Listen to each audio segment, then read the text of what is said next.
afternoon and salam. I am Miriam Afalabi, a member of the MACFEST team. Welcome to MACFEST 2022's final event of the Arab Heritage Festival.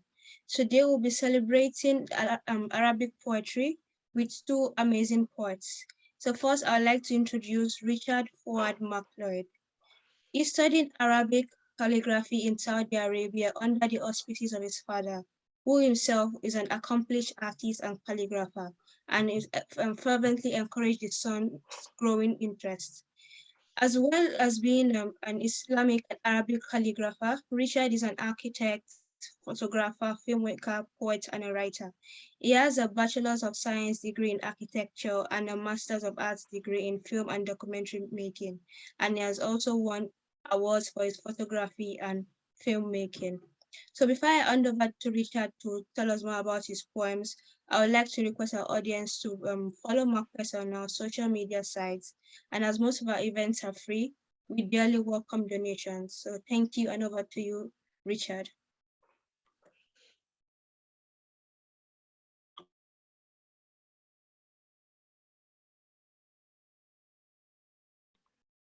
Sorry, we can't hear you. If you can unmute. The joys of Zoom meetings. Bismillah, alhamdulillah, wa salatu wa salam ala rasulullah. Assalamu alaikum wa rahmatullahi wa barakatuh. Thank you, Maryam, for the introduction and for bearing with us, being wonderful and trying to organize this meeting and liaise everybody and herd everybody into the right direction. You and Qaisra. Jazakum Allah khair. Poetry. Poetry is, I think it's one of the things that many people like, but not everybody maybe can cook in a way. Poetry in Arabic, the original term is sha'r, and originally means the science. So the Arabs had several sciences, like, for example, knowing the face feature and predicting character, the navigation in the desert with no marks. So that was one of their sciences as well. But sha'r was also one of the sciences. So originally in language, it means science, but became a term for words that rhyme, and they're purposely rhyme, not just spontaneously. So they purposely rhyme. They have wisdom, they have intelligence, they have a message. Arabs pre-Islam did not really write, did not document their history, their heritage, the events, the thoughts, the philosophy, etc. They did not document by writing. They documented orally. And the poems was the best oral vehicle to transfer from old to future. There was a system to it. Not anybody who can just walk in and start doing the poems. They need to be learned how. So at the beginning, they start with being just a narrator. So al-rawi.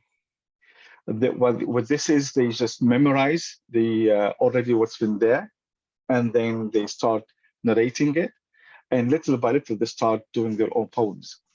One of the famous poems in the Islamic world, at the first dawn of Islam, was Ka'b ibn Zuhair.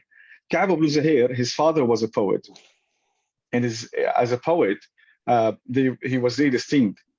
His father used to take him out in the desert and give him a verse, and Ka'b ibn Zuhair will memorize it, will understand it, will dissect it, will translate it, because it was always poems with the finest language ever.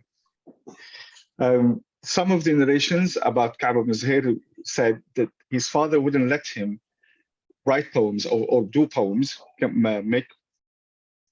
compose poems, until he grew enough to be mature and sensible. So he wouldn't say a poem that's silly or boyish or not wise, and that will bring shame to the family who have such great heritage.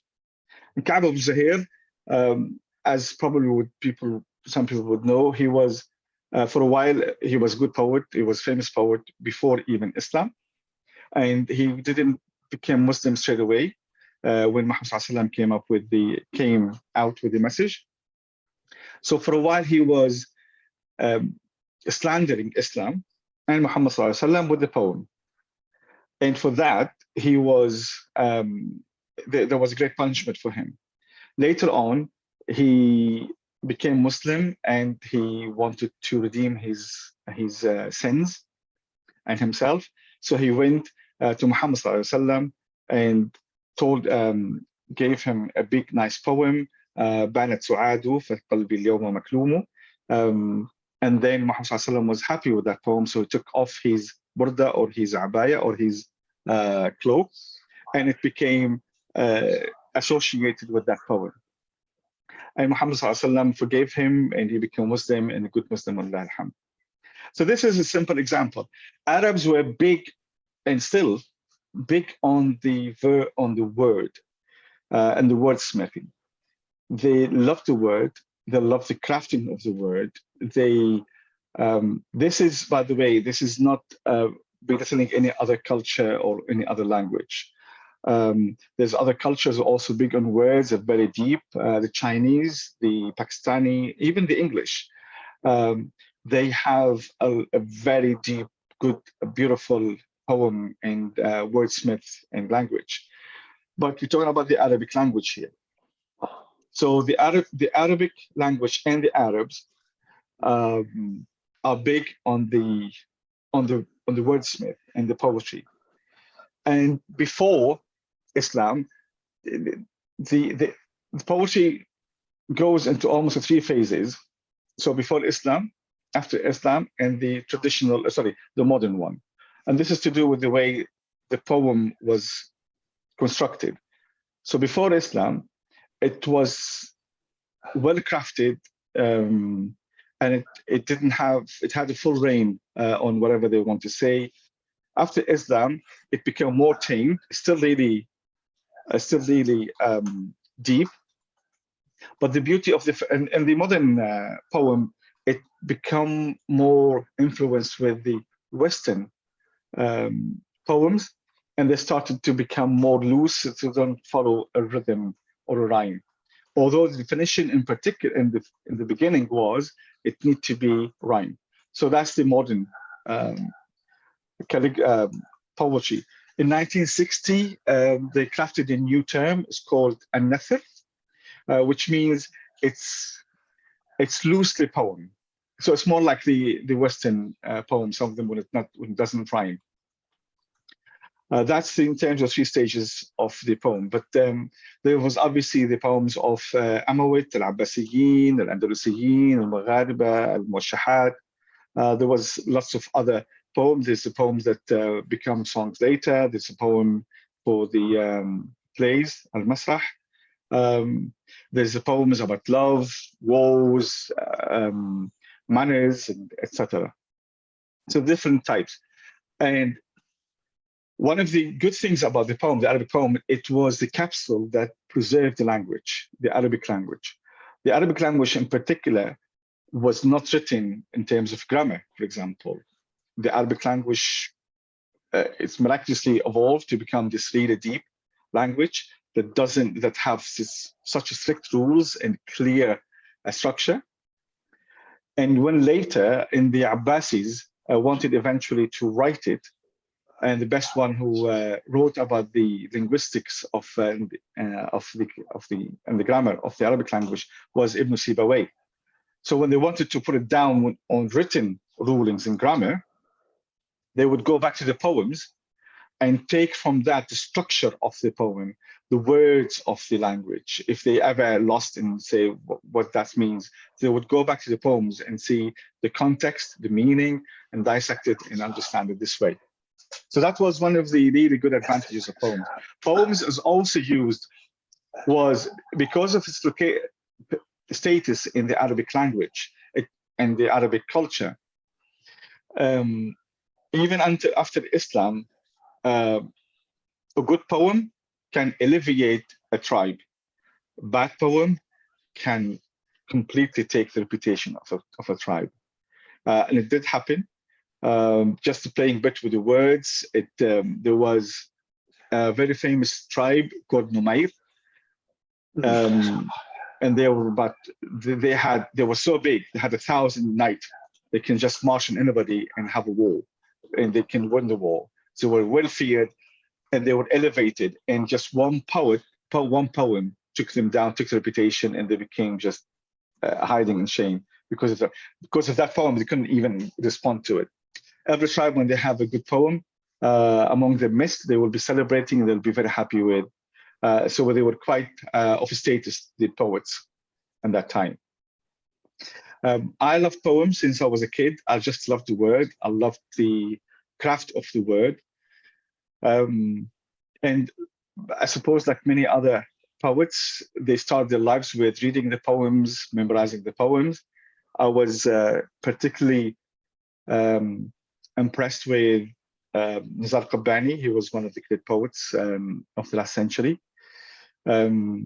And I've read also too many other poets. Some of them I don't remember the names. I'm getting old, so my memory is just fading. But some of them are really, really great.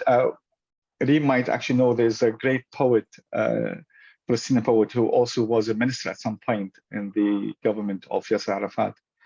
He was a great poet. He died, but his poems was also really deep. Mahmoud Darwish. Mahmoud Darwish, yes. Jazakallah khair. He's one of the great poets of his times. Mahmoud was influenced because of what happened in Palestine and the Arabic world. For a long time, he would write about Palestine and diaspora and the forced migration, etc. But he also wrote about loving the parents, loving his mom, talk about the cities of Palestine and their fruits and their green fields. Qabbani also, although he was really famous for writing about the terrain of the women and the showers of kisses and in a very loose way. I wouldn't repeat it. But he was also very active politician. Well, not politician. He was a politician, but he retired. But he was very active in fighting oppression, fighting injustice, calling for equality for all, especially for women. So he was quite advanced for his time in a way. Poets, these are two good examples of how poets sometimes can take the lead in to move into change. Poets, just if we can go back a bit to the poem before Islam, there was great poets, but because they didn't write it, there was only few who managed to get it written and put on the walls of the Kaaba or inside even the Kaaba. And that were called as-sab' al-mu'allaqat, so 7 hanging, including Amr al-Qais, who was his name to be the king of the poets.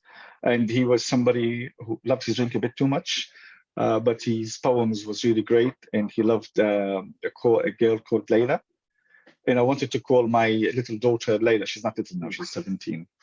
But I wanted to call my daughter Layla because of how Layla has become really a very poetic name. My ex-one, we called her Yasmina, and still a beautiful name. So this is about the poem and what makes a poem. I wrote my, I started writing poems since I was maybe in my late 30s. I started writing since I was a kid. So since the age of, I grew up loving just painting, calligraphy, and writing and reading. And they were always my childhood friends. At the age of maybe 13, when I started getting into adolescence, I started reading about Nizar Qabbani, got stimulated, would write them and put them, decorate my room or my notebooks with. And I would write, and I would write. And I had a little fictional friend. Her name was Hind. Hind was a very famous name in my time in Lebanon. She was a famous actress who would always take roles of very romantic. And her name was Hind. And later on, I swapped Hind for Diana because I watched the wedding of Diana, late Diana, and I was mesmerized how this, fairy tale princess and all the rest of it. I was mesmerized. So my notebooks became Diana. And I would sit down and write for hours and hours and hours about my ideas, about fiction, make stories. It was my little world. I stopped writing when I joined uni back in '91. because some of them were poignant because of the war in Lebanon. I didn't want to document this anymore. I didn't want to document that pain. I just decided to move on. I still have them back home. But in the 30s, in my 30s, I think I was 36 when I bought my first iPhone, and that's because it allowed me to write Arabic. I just started flowing again, and I would write poems. Whoever's not on mute, will you mute yourself, please? Thank you. So I started writing poems, and since then I've wrote more than 1,000 poems. I used to have a page, still there, it's called Fuadisms, because my second name is Fuad and it means heart. So I call it Fuadisms, like things are from the heart. But I didn't follow it professionally. I went more to calligraphy and stayed with the architecture.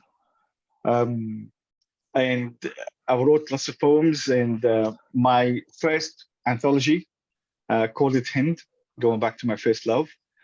And there's no poem in this book that's called Hind, but the whole book is for Hind.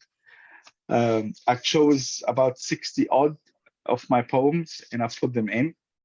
There are 14, I think. There are about 14 poems that have already been recorded with the musical background.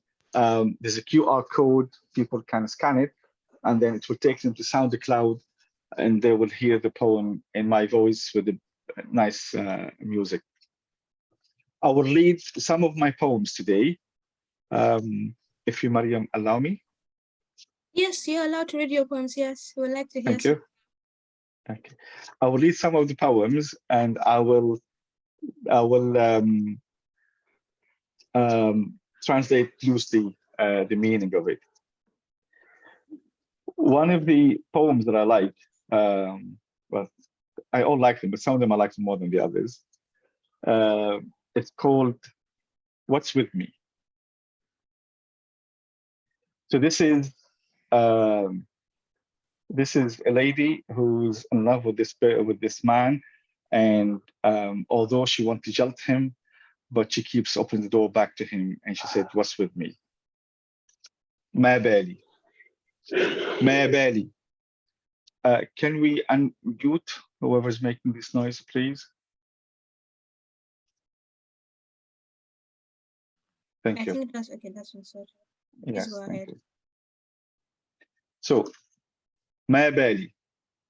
ما بالي وأنت تارة في قلبي وتارة تغيبين عن بالي وتارة أترك هاتفك لكي تسألني عن حالي. ما بالي. ما بالي. ولما هذا حالي ولما لا أهجرك وأسكنك الربع الخالي. ما بالي. أشتاق إليك وأهجرك. ما بالي أهجرك ولا أنكرك امتياز الحضور وأكرهك. ما بالي أعشق أنفاسك. ما بالي. ما بالي أعشقك وأنا لا أفكر إلا بك أكرهك. ما بالي أعشقك يا رجلا وآه كم أكرهك. So she's saying, what's with me? Every now and then, she's just in my heart more often. And sometimes I call you, so you'd ask me, how are you? Because I want to listen from you. I want to listen to you when you say, how are you? But why do I keep calling you? Why do I keep coming back to you, along you? Why I don't desert you and desert you and leave you in the quarter? There's in Saudi Arabia, there's a quarter of its of geographical terrain. It's just a desert. They call it the empty quarter. So why don't you just cast you away in that quarter? What's wrong with me? What's wrong with me? Why do I keep missing you and leave you? Why do I leave you, but I don't deny you the privilege of being present in front of me, and I still hate you? What's with me? Why do I just worship your breath? Why do I worship you, and I don't think only how much I hate you? What's wrong with me? Why do I love you, and why do I hate you? Another poem is Talk to Me a Little Bit.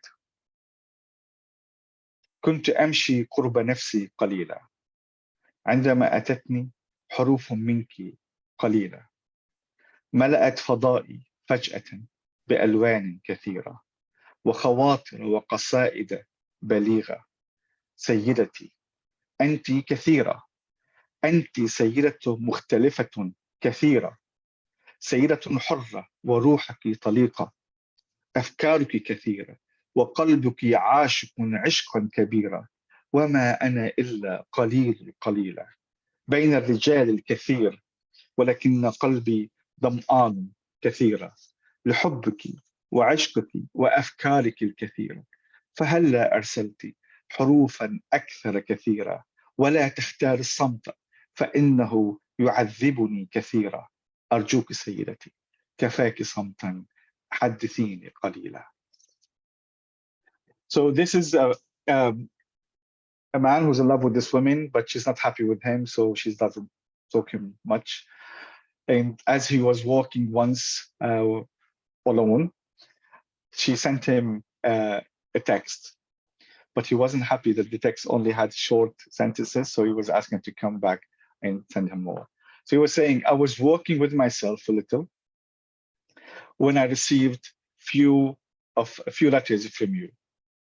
Suddenly, my universe have lit up with plenty of colors, plenty of thoughts, plenty of poems. My lady, you are a plenty, you are different a lot. Sayyidati, you have a spirit soul, and you have plenty of mind, plenty of thoughts, and your heart is a big lover. And I am only little among many men, but my heart is thirsty for you, for your love, for your passion, for your thoughts. Will you send me more letters? Don't choose to be silent. It hurts me. It's poignant. Please, my lady, enough silence. Talk to me a bit. There is another poem that it says, love is only once. الحب مرة علموني أن الحياة مرة وعلموني أن الموت مرة صدقتهم وآمنت مرة وتزوجت أول مرة لأجد أن الموت ليس مرة وإنما كل يوم أكثر من مرة كفرت بهم حتى ذات يوم وذات مرة التقيت به هو من أحياني أول مرة عندها آمنت أن الحب مرة. So this is a woman who got married and she was struggling with her marriage and she died 1,000 times in her marriage and she got divorced and met someone else and she fell in love for the first time. So she's saying, they taught me that life is only once and death is only once. I believed them and I believed once. And I got married. And I got married the first time to find that death is not just once. It's every day more than once. I don't believe them anymore. But one day I've met him. He, the one who inspired me, who the one who brought life back to me from the first time. Then I believed again that love is only once.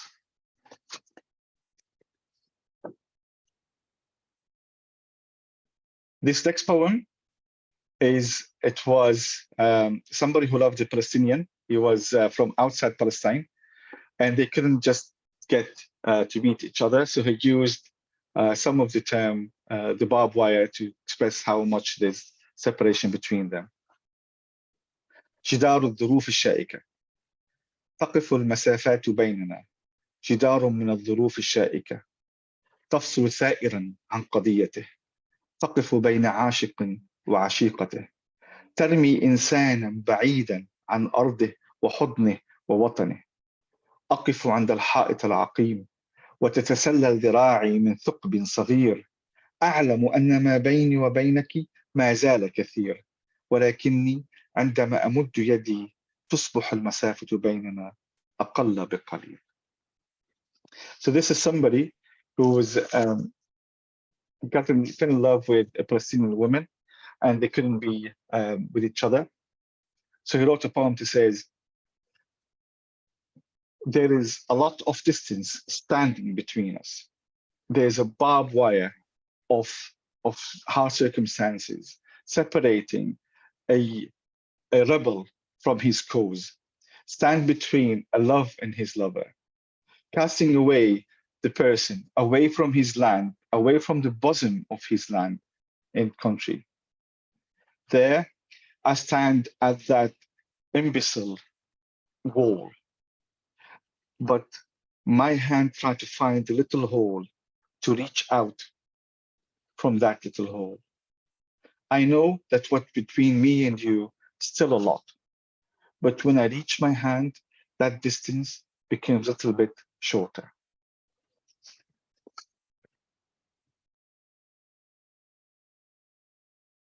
There is a poem that talks about everything. This is somebody who was trying to say to his lover, wife, just leave everything, for goodness sake, and stay with and be with me. And she was a bit busy. So he said, اتركي كل شيء وحدثيني بعض الشيء عن كل شيء ولا تخافي معي من أي شيء. أعشقك وأعشق منك كل شيء ومشتاق معك لكل شيء. هو منك أو بك أو لك أي شيء كل شيء وأدعو أن أكون أي شيء.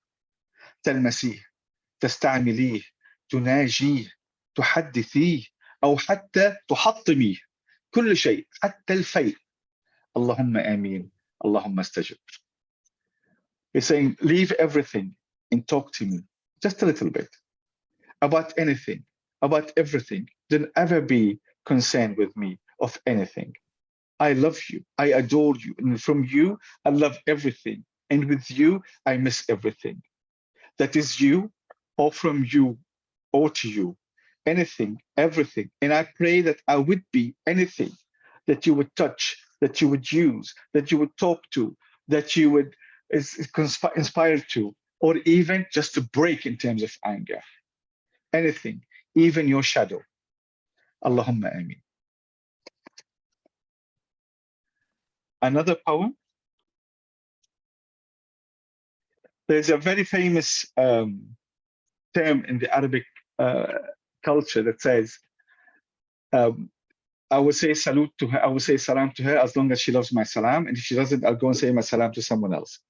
I wasn't happy with that term. I found it very degrading, and I just wasn't happy. So I wrote my own version of it. عليك السلام. عليك السلام يا من سكن في ربوع عينيها السلام. عليك السلام يا من سكن في ثناياها أنوثة النساء وجمال الإسلام. عليك السلام. ما أحببت سلاما وإن كرهته فعلى الدنيا السلام. عليك السلام. So it says, may peace be upon you, you who peace lives in her eyes. Peace be upon you, who within your details is all the females. And the beauty of Islam, alayhi salam, be peace upon you. As long as you love our salam. And if you hate my salam, then I would say salam to the whole of the world. Because you are the salam, alayhi salam.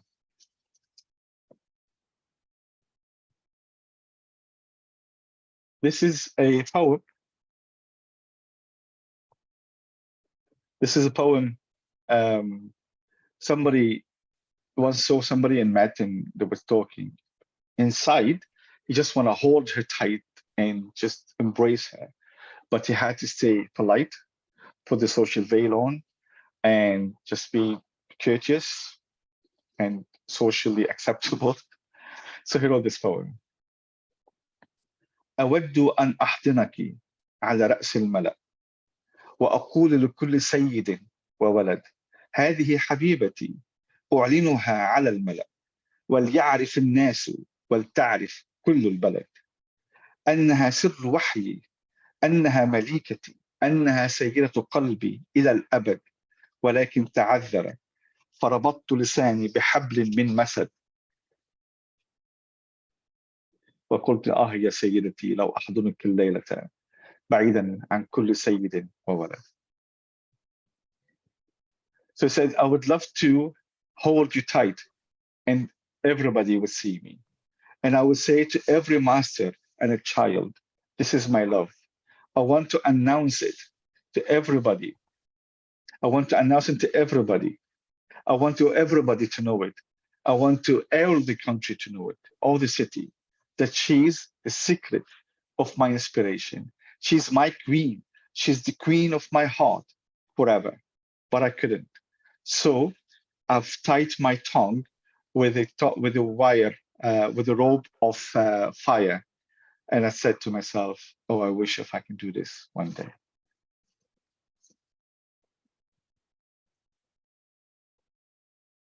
The next poem is about the women. Women, well, they are historically oppressed. Islam did not oppress them, but culture in many places did oppress them. So I wrote this poem to say, you're not an ordinary woman. ليست امرأة عادية من ترفض رجلا عاديا وتكسر التقليد والآراء التقليدية. ليست امرأة عادية من تطلق حرفها صرخة في السماء مدوية، لا للخنوع، لا للطغيان، لا للعيش كالأموات. لا أقبل الرجل العادية. لا يغرنكم الرجل العادية ببراءة مظهره وأزيائه الاعتيادية، فهو من يقتل المرأة بأساليبه الجهنمية وينحر حبها وروحها وروحها وطموحها وشهوتها ببراءة ابن تيمية، ثم يتبرأ من دمها المهدور ولا يدفع الدية. بربكم هل تسمون هذا اعتيادية؟ هل تظنون هذا رجلا بريئا مسالما وسليم النية؟ كلا، ورب موسى وهارون والملائكة الزبانية، إنه مجرم لا يستحق الرحمة أو أحكاما آنية. تبا له وسحقا لجنته العادية. سأسلك درب التحدي وأبحث حتى أجد حبيبي وصديقي وزوجي ورفيقي، ذلك الرجل الذي لا يرضى بامرأة عادية. So this is the woman who's, we'll start with introducing her by saying it's not a normal woman who refused just an ordinary man, especially special women. And then she goes on to talk about herself a bit. So it says, she's not an ordinary woman who refuse an ordinary man and break the tradition and the stereotype opinions. She's not an ordinary woman who would release her letters to be a scream in the sky, to say, no, I will not be submissive. I will not be subdued. I will not live like death. I don't accept an ordinary man. Don't be disillusioned by the appearances of an ordinary man, the innocence of his look. He's the one who killed the women with his Satan ways. He's the one who slaughtered her love and her soul and her ambition and her desires with the innocence of the scholars. And then he says, I will not pay the diya, although he killed her. Do you call this an ordinary man? Do you think this man is innocent, peaceful, and genuine? No. I swear by the God of Moses and Harun, and the angels of hellfire, he is a criminal who deserves no mercy or easy or leniency in the sentences. Damn him, and damn his normal, ordinary heaven. I will take the challenge, and I will keep looking until I find my love, my friend, my husband, my companion, that man that will not be happy and not be settling with a normal woman, ordinary woman. So my poems get inspired by things happening in the Arabic world or my surroundings around me. Um, I do love the women. Women was always the inspiration of many poets before me, and I write a lot about them. One poem I wrote. I was uh, I was once in the mosque doing my atikaf in Ramadan, and the thought of a niqabi woman passing outside the door have disturbed my peace a bit and my spirituality at that point. So I wrote this poem later.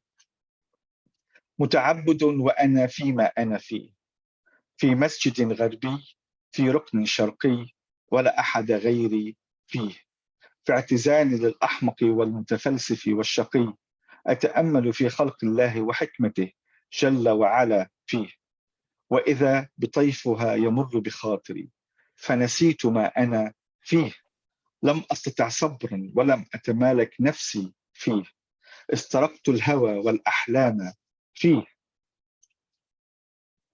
خمارها أسود مصري وتقوى الحياء فيه عطرها رقيق وريحه فيه أنوثة وتيه قدها مياس يسرق اللب ويسكن فيه التفتت بحنان ورقة ونظرت لي وفي عينيها بريق والابتسام على الثغر مشتبه فيه أصابتني هلوسة وأصبحت في حل مما أنا فيه ونضحت أبيات من الحال الذي أصبحت فيه سيدتي منك أيتها الأنثى مما خلقت فيه مما ترتديه وما تخفيه ومما تنطقيه وما تسريه لقد أصبتني ببعض الهذيان والتيه فوالله إني لأعلم أنه صيام والرحمة والمغفرة والعتق من النار فيه ولكن لأنوثتك سحر ذهب بعابدي وبعبادتي وأنساني ما أنا فيه فجعلت أملي ورجائي فيه رحماك مولاتي قد أعياني حبك فهلا رحمتني مما أنا فيه ورضيت بي زوجا تقيا تجدين كل ما تحبين فيه ذهب طيفها وتركني أنتظر جوابا من خيال ضللت فيه. So I'm setting the scene first by saying, while I'm worshiping Allah Azza wa Jal in a Western mosque in Eastern corner, and nobody's there but me, I've jilted the stupid, the philosophers, the arrogant, and I sat on my own in that corner, contemplating in Allah's wisdom and Allah's creation. And suddenly, her shadow crossed my mind. So I forgot what I am and what I'm doing, and I couldn't hold myself. So I start stealing some of the thoughts in her and some of the dreams. Her niqab is a black Egyptian, but you can sense the haya and taqwa in that niqab. She only have a small little scent, but with that scent, it's got a lot of feminism. Her body is slim, and that took my heart. She looked at me, and I felt there was a lot of tenderness and softness. And she looked at me. I can see there's a sparkle in her eyes, and I think there was a smile in her mouth. She made me hallucinate, and because of the hallucination, I can do whatever I should, or I shouldn't. So I wrote straight away poems to reflect what happened to me. My lady, oh my lady, oh what you were created in. So I'm referring to her body and her manners, and what you're wearing and what you hide, and what you're saying and what you keep to yourself. You made me hallucinate, but madly in love with you. Wallah, I know that it is fasting, and the reward of the fasting is mercy and forgiveness and being sent away from the hellfire in this good deeds and that worshiping and the mosque. But your feminine had a magic that took away my worshiping, and made me forget what I am, made me just contemplate and hope the mercy of you, because your love had made me struggle. Will you cast mercy on me? And will you accept me? A very good husband. You will find in me everything that you want. But her shadow is gone, disappeared, and left me behind, waiting for an answer from a shadow. Just made me fall in love madly. The last poem I'm going to read for today, and please, if you have any questions, maybe later or maybe after Reem, depends on what you want, Maryam. Last poem I'm going to read is about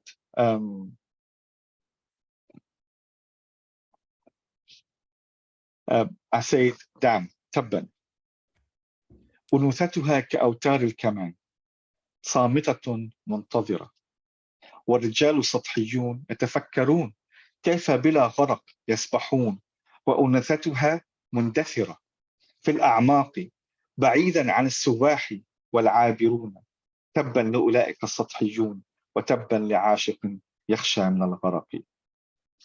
So I'm saying that her feminism is like the strings of the violin. They're silent, waiting.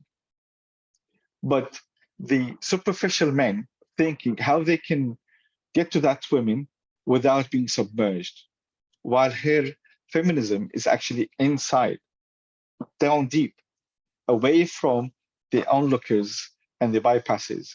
And I'm saying down for those superficial and down for the lover who's afraid of being submerged in love. And that's my last poem for today. You can find my book in Amazon. You can buy it. The first copy is out now. It's done. We out of copies. So we're now printing another copy, alhamdulillah. It was featured in the book festival in Egypt, and we're going back this year, inshallah, to the festival book in Egypt. Thank you so much.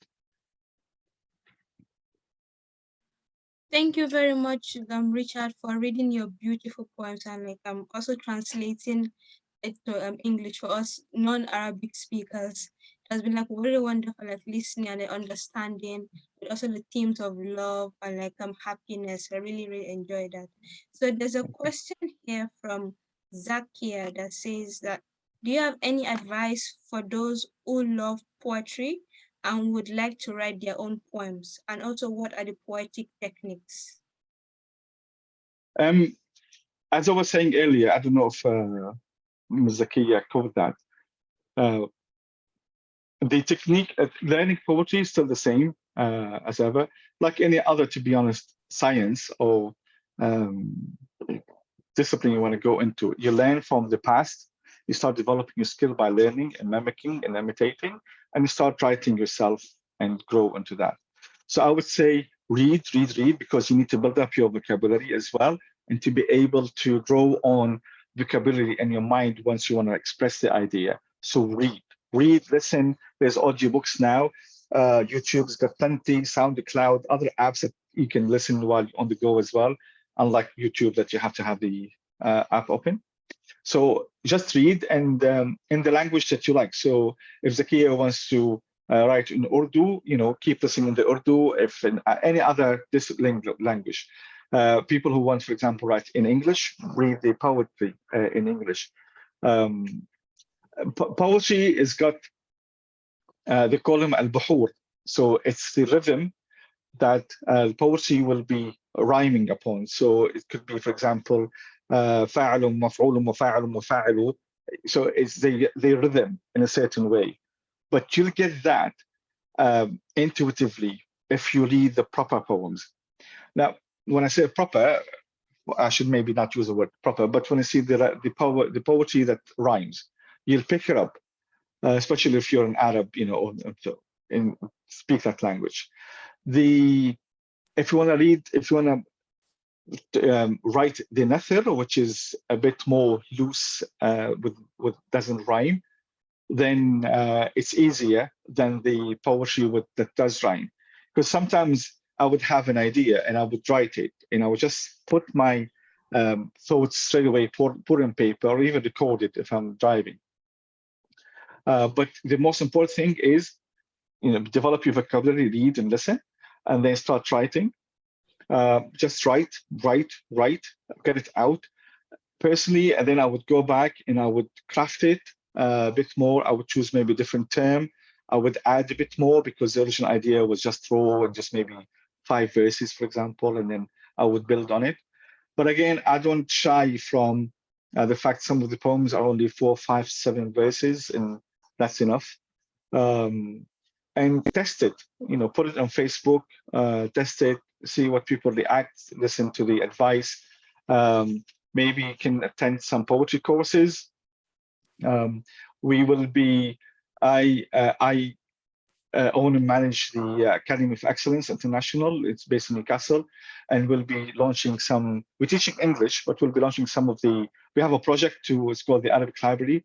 We're working now on it to launch Arabic book in Arabic libraries, and people will come have a book club and some poetry, and we'll be launching some poetry classes as well. So keep an eye on it. It's aei.org.uk.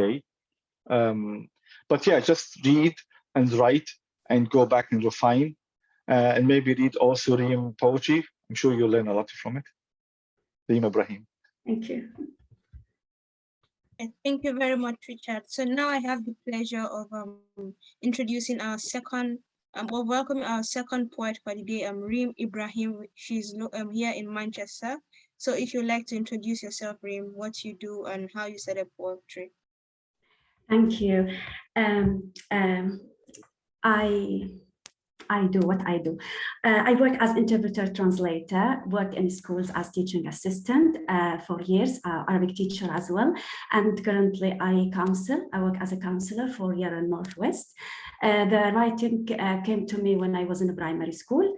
Since that time, I started attempts of writing poetry, prose, doesn't matter. Always I was writing, holding a notebook, and I love reading.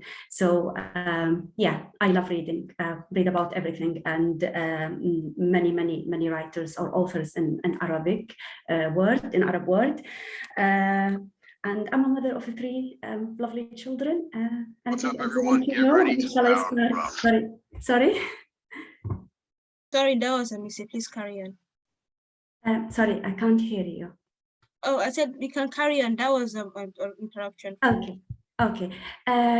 The poem I will read today is about post-immigration. It's after immigration, and it's dedicated mainly for the first generation of immigrants, mainly maybe Palestinian, because I am from Palestinian origin, especially those people, because when they immigrated, there was no technology as nowadays, no internet, so there was no WhatsApp or Skype to communicate with the loved people they left behind. So it's mainly about the feeling, the nostalgia, the feeling of guilt, maybe of regret about leaving people they left behind. And I read it in Arabic, then I'll read my translation for it. Okay? Yes, carry on. Okay, it says, its name is حنين. هي أمي من دمي ولحمي، من منعها عني؟ ألوم الحاكم العسكري الذي ضيق على حياتي، فتركت هويتي خلفي وخرجت أبحث عن معيشتي.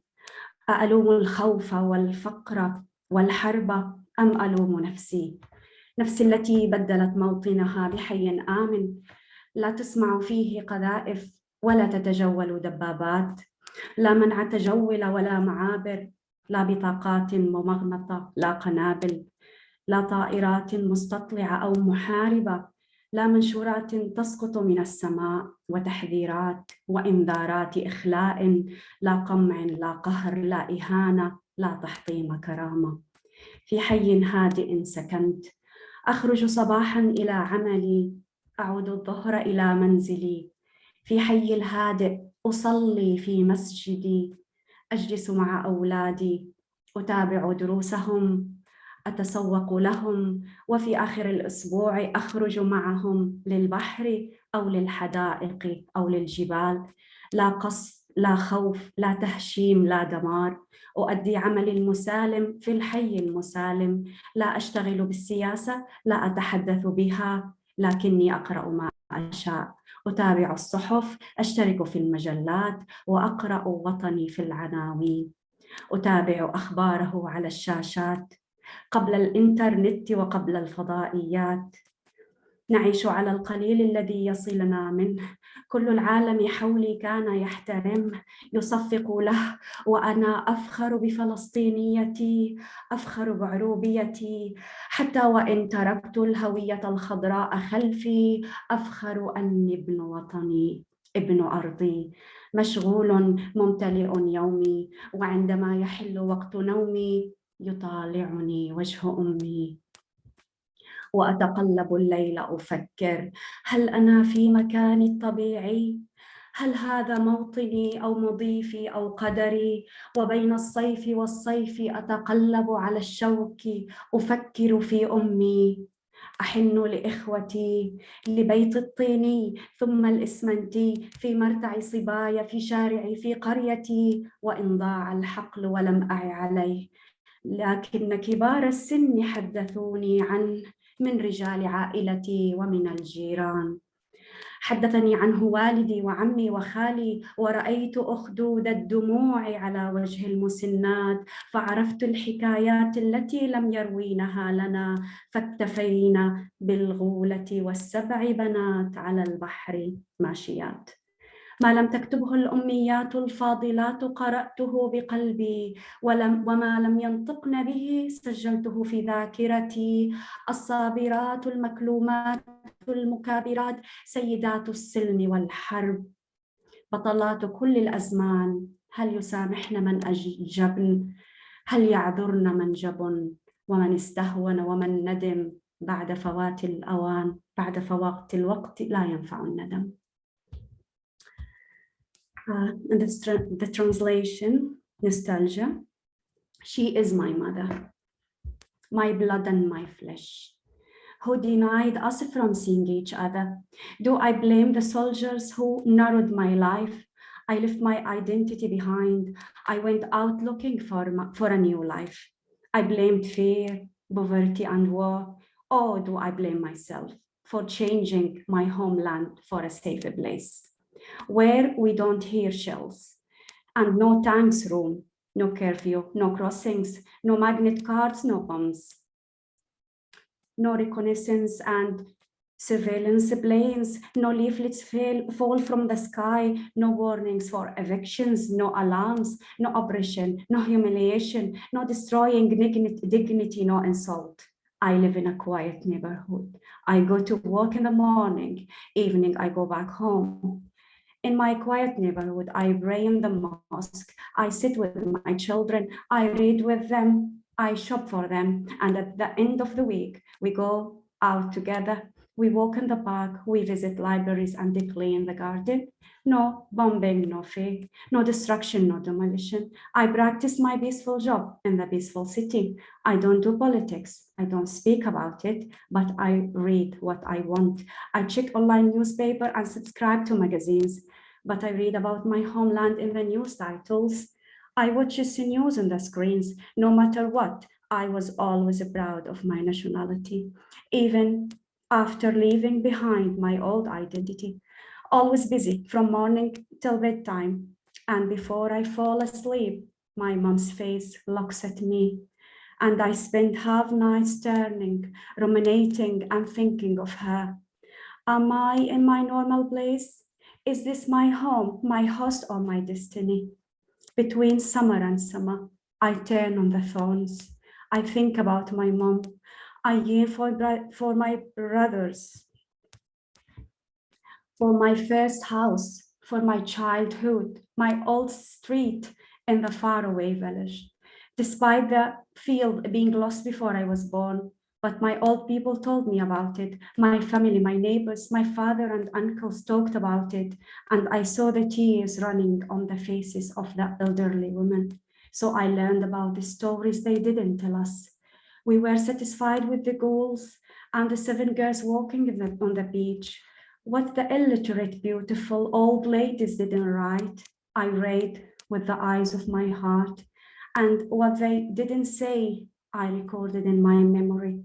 The great grieving, patient ladies, women of peace and war, heroines of all times, do they forgive those who they have given birth to, who chose to live or die, who underestimated the huge regret and deep pain? Regret is useless when it's too late. Thank you. Thank you very much for sharing that with us. It was very nostalgic, and as an immigrant myself, like I can relate to like your feeling of leaving your people back home and then you moving to a foreign land and then you're thinking about them. Are they okay? What is life been like? Thank you very much for sharing that. So thank you. I think this will be the end of the event today, and also it is the last event for the MACFEST 2022. We have hosted about 75 events this past 7 months. We started in February, and now today is our last event. So I would like to say a big thank you first to Richard for joining us today and sharing a lot of his beautiful poems, and also to you, Reem, for sharing your very beautiful, wonderful poem with us, and also to our attendees, both old and new, that have joined us consistently over the past 7 months. Thank you very much for always making the time to join us all the time, following our social media, sending us messages and through email. We really appreciate you.